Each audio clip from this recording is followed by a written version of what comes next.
차량 프로필 간단하게 말씀을 드리면 이 차량은 2007년에 생산을 한 2008년형 모델이고요. 차량의 사고 유무는 외판교환, 단순교환 단 한 번도 들어가지 않은 완전 무사고 차량입니다. 차량의 정확한 등급은 렉서스 IS 250 등급의 차량입니다. 자, 제가 오늘 준비한 렉서스 IS 250이라고 하는 모델, 이 매니아층이 있을 정도로 어마무시한 차량이죠. 한때 강남의 아반떼라고 불릴 만큼 정말 강남 쪽에서 많은 판매량을 보여줬던 모델이고요.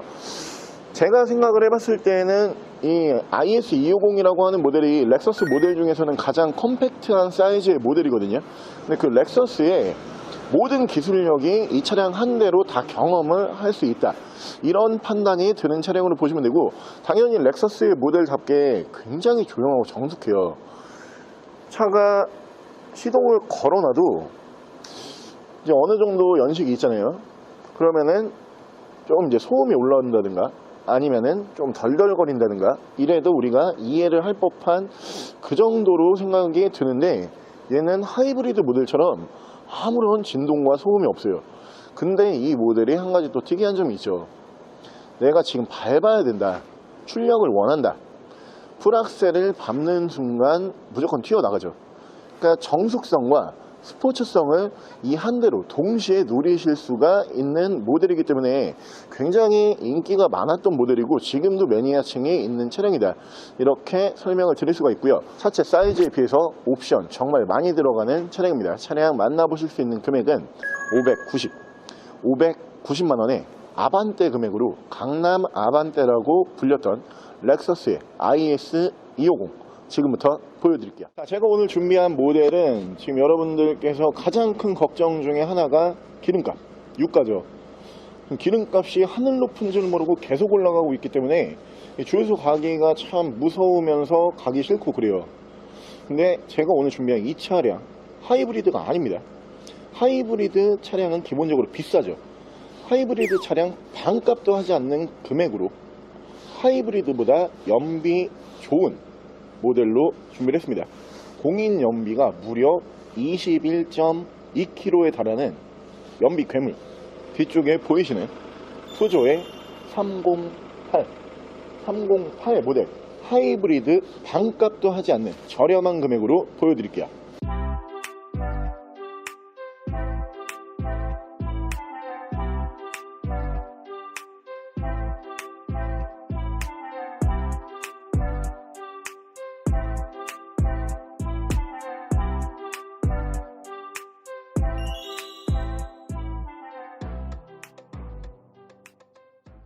자, 차량 프로필 간단하게 말씀을 드리면 이 차량은 2009년에 생산을 한 2010년형 모델이고요. 차량의 사고 유무는 외판교환, 단순교환 단 한 번도 들어가지 않은 완전 무사고 차량입니다. 차량의 정확한 등급은 푸조 308 1.6 HDI MCP 등급의 차량입니다. 자, 오늘 제가 준비한 푸조의 308이라고 하는 모델 연비 괴물이에요. 제가 그냥 예상컨대 한 달에 주행거리가 1000km 미만이다. 내가 1일날 시작을 해서 뭐 30일이든 31일이든 28일이든 끝날 거잖아요. 이동안 이 한 달 동안 내가 주행거리를 1000km를 운행을 하지 않는 사람이다. 주유소 한 번만 가시면 될 거예요. 그 정도로 연비가 잘 나오는 모델로 보시면 되고요. 하이브리드 모델이 사실 좋죠. 조용하기도 하고 연비도 잘 나오고 세단도 있고 굉장히 괜찮은 라인인데, 가장 문제점은 차값이 비싸요. 내가 눈에 들어오는 차량을 볼 거면 1000만원이 무조건 넘어가고요. 이거 좀 괜찮아 이러면 1000 중반 가고요. 좋다 2000이 넘어갑니다. 하지만 저희가 오늘 준비한 이 차량 하이브리드보다 연비가 좋아요. 하이브리드 평균 연비가 한 15 정도 되거든요. 이 모델이 무려 연비가 21.2, 20km가 넘어가는 모델인데 가격은 400만원대예요. 아주 연비 면에서는 타의 추종을 불허하는 그런 차량으로 보실 수가 있고, 주행거리가 연식 대비 아주 짧아요. 근데 이 모델이 주행거리 짧은 차량이 잘 안 들어오거든요. 왜냐? 연비가 좋으니까. 연비가 좋기 때문에 막 타고 다니세요 그냥. 그러다 보니까 우리가 평균적으로 1년에 한 2만에서 3만 킬로를 평균 주행거리로 잡잖아요. 이 모델 같은 경우에는 1년에 한 4만에서 5만 타시는 분들도 많이 봤어요 저는. 근데 저희가 준비한 이 모델 1년에 지금 주행거리를 약 10,000km 정도밖에 주행을 하지 않았어요. 현재 주행거리가 11만 킬로대에서 굉장히 짧은 주행거리로 유지가 되고 있고요. 이 308이라고 하는 모델의 특징이 또 한 가지가 있죠. 이 화이트 바디가 별로 없어요. 대부분 이제 원톤, 그러니까 파랑색이 좀 주를 이루고요. 그 다음에 이제 빨간색, 은색, 뭐 이런 어떻게 보면 우리나라에서는 좀 인기 없는 색상이 많이 수입이 됐던 모델인데, 화이트 바디의 출고율이 거의 없다시피 한 모델이지만 오늘 저희가 순정 화이트 바디로 준비를 했다라고 고지를 드리고요. 차량 만나보실 수 있는 금액은 이 차값 연료비 세이브로 거의 뭐 1년이면 뽑으실 거예요. 470만원에 연비 괴물 21.2km에 달하는 푸조의 308 지금부터 보여드릴게요. 자, 오늘 제가 준비한 모델은 연식 괜찮고요. 주행거리 짧은 편에 속하는 차량이고 사고가 없습니다. 근데 가격이 국산 중형 세단과 차이가 나지 않는 독일산 중형 세단으로 준비를 했고요. 이 등급 만나보기에 쉽지가 않아요. 이유는 휘발유 연료를 사용하고 있습니다. 차량은 뒤쪽에 보이시는 폭스바겐의 중형 세단 더뉴 파사트 모델 보여드릴게요.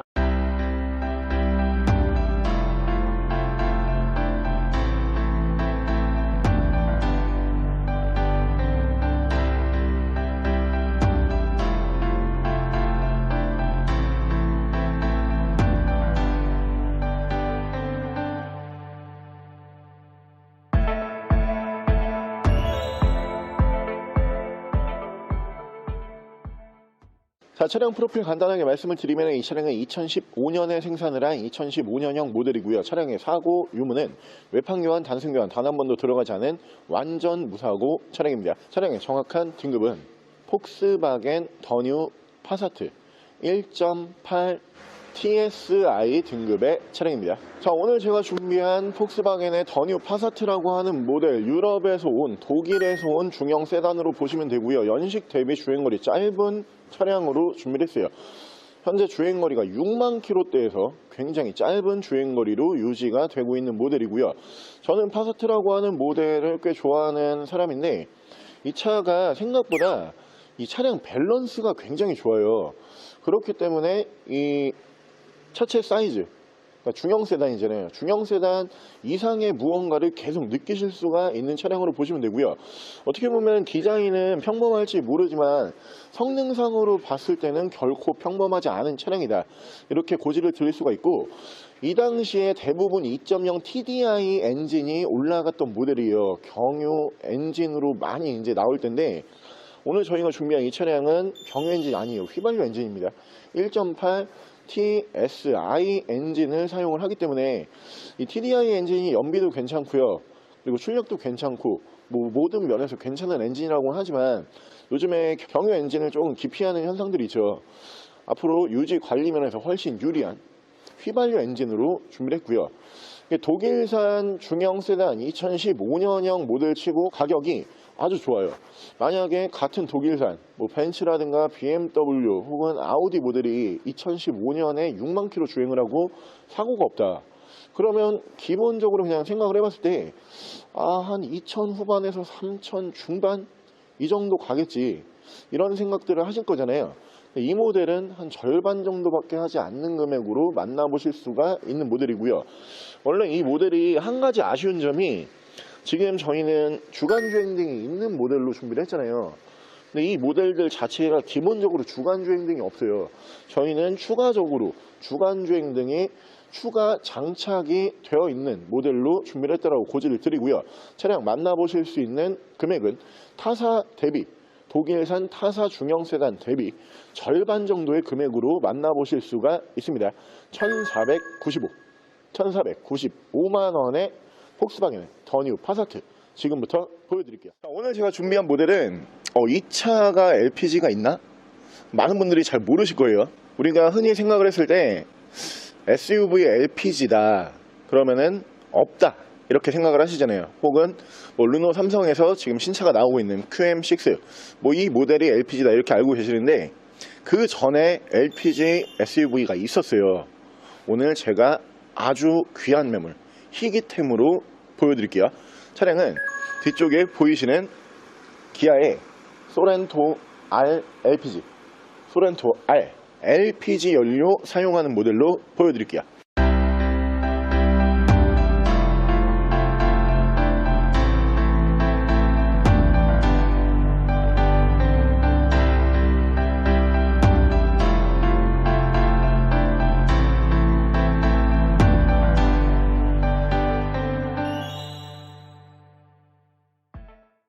자, 차량 프로필 간단하게 말씀을 드리면 이 차량은 2009년에 생산을 한 2010년형 모델이고요. 차량의 사고 유무는 운행상 지장을 주지 않는 조수석 앞쪽 핸드, 본넷, 라지에이터 서포트 이렇게 교환이 있는 차량이고요. 차량의 정확한 등급은 기아 소렌토 R LPG 2.7 TLX 최고급형 등급의 차량입니다. 자, 오늘 제가 준비한 기아의 소렌토 R이라고 하는 모델, 인기가 지금도 굉장히 많은 모델이에요. 경유 모델로만 따졌을 때도 판매량이 상당한 모델로 보시면 되고요.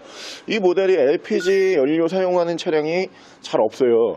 그 당시에는 이제 LPG에 대해서 보급화가 되기 전이기 때문에 LPG 연료 출고율이 그렇게 많지가 않습니다. 그렇기 때문에 지금 중고차로 여러분들께서 이 LPG 차량 소렌토 R이라는 모델로 만나보시기 쉽지 않지만 저희가 오늘 LPG 차량으로 준비를 했고요. 이 모델이 순정이에요. 중간에 이제 경유를 LPG로 구조 변경한 차량이 아니고 순정 2.7 LPG 연료가 나왔던 모델입니다. 구조 변경 없는 순정 차량이라고 말씀을 드리고요. 엔진은 2.7 뮤 엔진을 사용을 해요. 이 2.7 뮤 엔진이 생각보다 내구성이 좋죠. 탄탄한 내구성과 꽤 괜찮은 승차감을 보여주는 엔진인데, 이 엔진이 대표적으로 들어갔던 LPG 모델이 어떤 차량이냐, 기아의 오피러스가 2.7 뮤 엔진 똑같은 엔진을 사용을 하고요. 그랜저 TG에도 이 엔진이 올라갔었습니다. LPG 엔진 치고 꽤 준수한 엔진이다, 이렇게 보시면 될 것 같고요. 지금 오늘 전쟁이 났죠. 러시아가 우크라이나를 이제 침공을 해가지고 전쟁이 났는데, 전쟁이 나게 되면 어떻게 되냐, 저도 잘은 모릅니다. 근데 전쟁이 나면 기본적으로 알 수 있는 거는 주가가 바닥을 치고, 그리고 기본 이제 소비재에 대한 물가 상승이 있죠. 그 중에서 가장 빨리 반영이 되는 것들은 유가죠. 유가가 분명히 떠오를 거예요. 근데 여러분들께서 큰 차량 유류비 부담 없이 편하게 즐기시라고 준비를 해봤고요. 차량 만나보실 수 있는 금액은 720만 원에 이 차가 LPG가 있었나 싶었던 기아의 소렌토 R LPG 모델로 지금부터 보여드릴게요. 자, 오늘 제가 준비한 모델은 저희가 며칠 전에 이 차량 한번 보여드렸었는데 생각보다 굉장히 폭발적인 반응이 오더라고요. 그래서 다시 한번 준비를 했고요. 더욱더 좋은 스펙으로 준비를 했습니다. 6만 킬로대에서 주행거리 유지가 되고 있는 국산차보다 가성비 좋다라는 바로 그 차량, 포드의 포커스, 포드 포커스 모델 보여드릴게요.